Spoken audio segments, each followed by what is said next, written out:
डोंबिवली स्फोटामध्ये ज्या कंपनीमध्ये स्फोट झाला त्या विश्वास वाकटकर यांचं संपूर्ण कुटुंब उद्ध्वस्त झालेलं आहे। या स्फोटामध्ये विश्वास यांची दोन्ही मुलं नंदन आणि सुमित आणि त्यांची सून स्नेहलता हे तिघेही मृत्युमुखी पडलेत।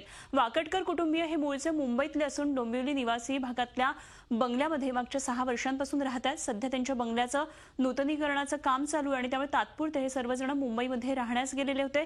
हे कुटुंब उद्ध्वस्त झालेले आहे। त्यांचे शेजारी राहणाऱ्या वर्षा महाडिक यांना सुद्धा धक्का बसलेला आहे आणि त्यांच्या आठवणींना मन हेलावून जात असल्याची भावना शेजाऱ्यांनी व्यक्त केली आहे।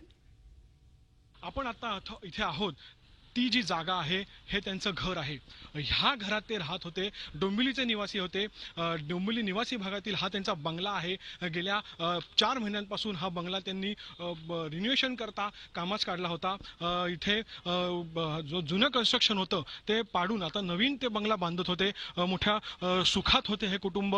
नवीन घर होईल, नवीन घर होईल, आपण तिथे सर्वजण पुन्हा आनंदाने राहू, ह्या आनंदामध्ये सर्व कुटुंब होते। आणि गेल्या 3 महिन्यांपासून ह्याचं काम चालू होतं। साधारण वर्षभरामध्ये हा बंगला जो आहे हा पुन्हा बांधून होणार होता।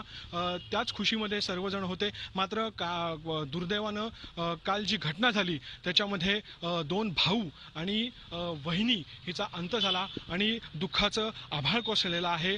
विश्वास यांच्यावरती जे वयोवृद्ध आहेत, हा धक्का ते कसा पोहोचवतील याची चिंता त्यांच्या नातेवाईकांना लागलेली आहे। सध्या गेल्या काही महिन्यांपासून जे मूळचे डोंबिवलीकर जरी असले तरी हे बंगल्याचं काम चालू असल्यामुळे ते मुंबईला राहत होते, मुंबईवरून ये जा करत होते। त्यांच्या नातेवाईकांना प्रचंड धक्का बसलेला आहे। वर्षा महाडिक आहेत, शेजारीच त्यांचा बंगला आहे। गेल्या अनेक वर्षापासून त्यांच्या शेजारी राहतात। आपण जाणून घेऊया दुर्दैवी घटना झाली काल त्यांच्याबद्दल। कसं होतं कुटुंब, एकंदर कसं नेचर होतं त्यांचं सगळ्यांचं? चांगलं होतं, सुशिक्षित होते आणि होतं तसं जाणं आमचं।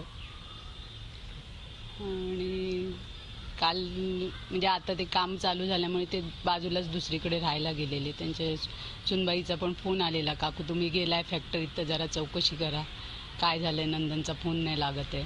तर मी म्हटलं ठीक आहे मी बघते, पण पोलीस सोडत नाही आहेत तिकडे, त्यामुळे मी काहीच सांगू नाही शकत। तोपर्यंत थोड्या वेळाने ते झालं की यांच्याच कंपनीत स्फोट झाला आणि हे झालं।